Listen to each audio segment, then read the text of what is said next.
The member for Perth. My question is to the Prime Minister. The Prime Minister has refused to admit he cut $1.2 billion from aged care, saying it was a lie. But Sean Rooney from Leading Age Services Australia has said, and I quote, $3 billion has been taken out of the aged care system by successive governments over the last 4 years. Is the Prime Minister calling Mr Rooney a liar? The Prime Minister has the call. Thank you, Mr Speaker, and I thank the member for his question. I know this is a very important issue. I thought a member from Western Australia, newly in the House, would want to ask me about the fairer deal for GST for Western Australia. Clearly not on the top of his agenda, Mr Speaker. There are other things. But I go to the question, Mr Speaker. I go to the question.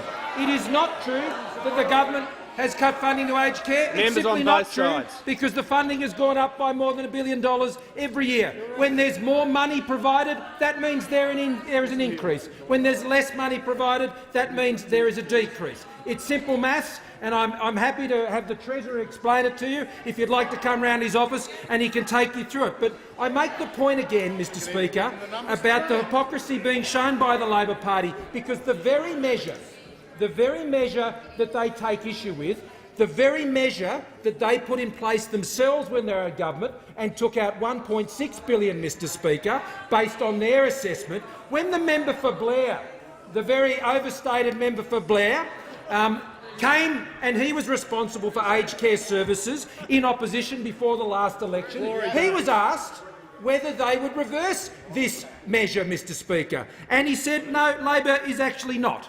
We're not going to do that, Mr Speaker. That's what he said. And further than that, Labor actually voted with the government against the classification amendment, which actually gave effect to that measure, and Labor voted with the government to preserve that measure, Mr Speaker, and they included it in all of their estimates at the last election.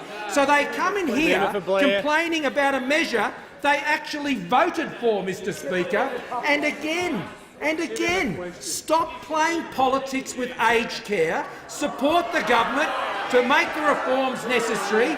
We have actually had 8 years of pretty good bipartisanship, and that's the behaviour of the Labor Party today demonstrates why this Royal Commission is so necessary. I'm not going to allow this issue to be politicised in this way. The Royal Commission will do that job. It will determine the facts. It can remove the agendas of all of those who seek to put their 2 pence in to pursue their agenda. We will make decisions based on the facts of quality of care in the aged care sector, and that should be the basis for all policy going forward in this space.